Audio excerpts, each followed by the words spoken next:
Suddenly at night, you're waking up with a feeling that something different is happening.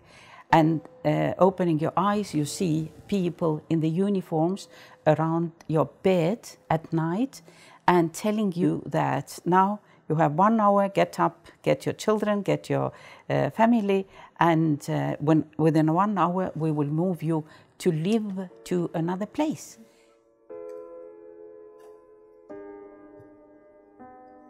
My father, when he married my mother, was 34 years old. So at the time, he was working at the local bank. His name was, when he was born, was Georg Kuhi. But in 36 and 37, there was a big wave of national feelings in Estonia. And my father changed his name for more Estonian, more Nordic name. So his name, as I knew him, was Heldur Kuhi. Besides, he was a very active person by nature. He was a good talksman. He was very lively. He played music, and that's why he was the leader of the local brass band in the village where he was working. And my father was a member of the Defense League, and that was his, how to say, guilt before the Soviet power, that he was active in his own free country. And that's really a kind of schizophrenic attitude, that you are serving your own country, you are loving your own country, and that turns out to be the reason why you are taken to Siberia. I've written a book about my family because I wanted my children and grandchildren to know more about what had happened to Estonians on the example of my parents. And I knew them as fantastically calm, goodwill people, and I have felt only love in my family.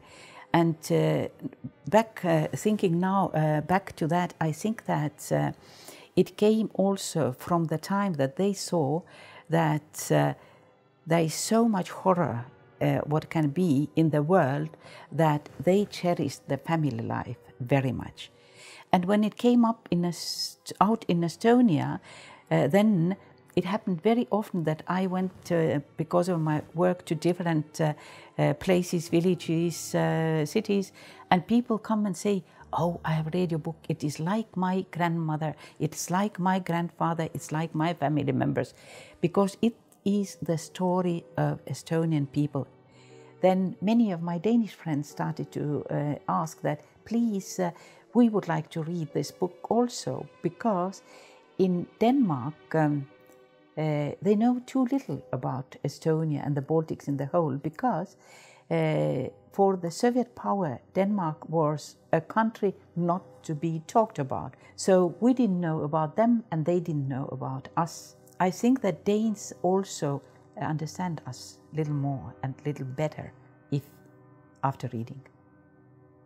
My family has been happy because we got back our father, which didn't happen to many, many families. The place where my mother was with other women, there were 11 families living in one barrack. Only she got her husband back.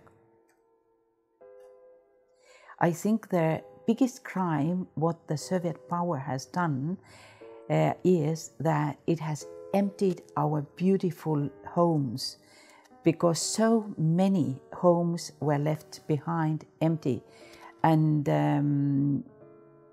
our agriculture, our life in the villages, it was simply destroyed. Of course, in certain degree, maybe even the people's moral was destroyed. But I think that Estonian will and the Estonian soul has never been destroyed.